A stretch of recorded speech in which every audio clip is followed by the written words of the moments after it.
The Mind of Aaron Hernandez was just released on Netflix, and it's basically about his entire life story, starting from his high school days of playing Smash Mouth football to the murders that he was accused of and then convicted of.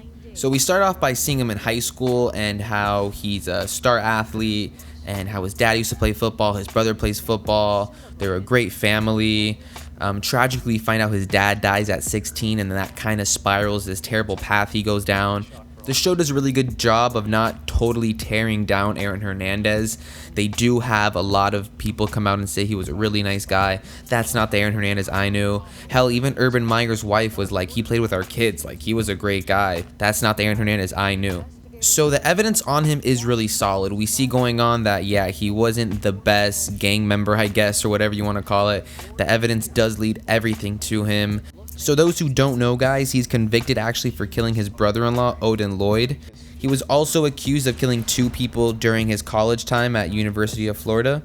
But they mainly spend a lot of time on Lloyd's death because of all the evidence they have on him. You know, his wife is a little bit involved in that they get into. They show a lot of the dialogue between him and his friends through text. I gotta say though, my favorite part was Aaron Hernandez on the phone with his wife while he's in jail, and they're high school sweethearts, so just the dialogue there when he wants to talk to his kid, saying he's gonna get out, and you just know as an audience member he never gets out and what really happens.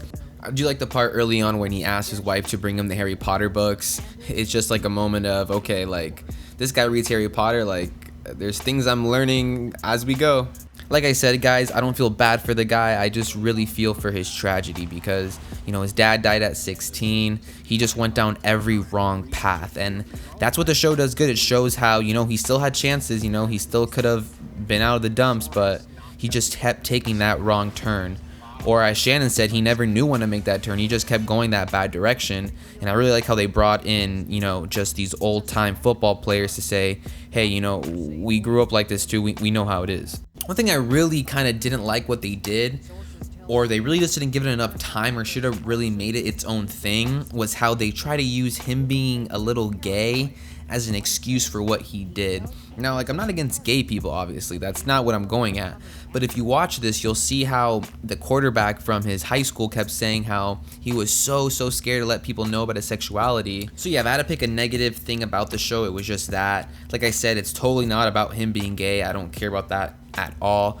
I just don't like how they used it as a crutch for him being allowed to kill people and why he kills people. I just didn't like that aspect. So obviously, guys, no fairy tale ending. He ends up killing himself in his jail cell. I think this happens about 2 years after he's first convicted. So the family ended up donating Aaron's brain to, I guess, get as much results back as they can to see why he did the things he did. They did find that he had a bad case of CTE. I'll put what that stands for on the screen right now in case you're really interested in this, which if you play football, you should be. You should be very aware of how that all works and whatnot. I remember seeing a scene with Shannon from Undisputed saying how he has no sympathy for Aaron, just the condolences for his family. And I thought, man, you're right, dude. Like, this guy just fucked everything up. Like I said, guys, it's really sad. When you watch this, you obviously don't feel bad for him, but you feel for his tragedy. So guys, I just wanted to make a short review on this just in case you weren't sure you wanted to watch it and just see what people thought of it. I still really recommend it, even if you're not a football person. Like, my girlfriend has no interest in football, but I know she's gonna watch this. So thank you guys so much again. I really hope you enjoyed the short review of this. And let me know what you think. Watch it and write in the comments suggestions about things that you didn't agree with me on and things that you agreed with me on. So thanks again for watching, guys, and I'll see you next week for sure.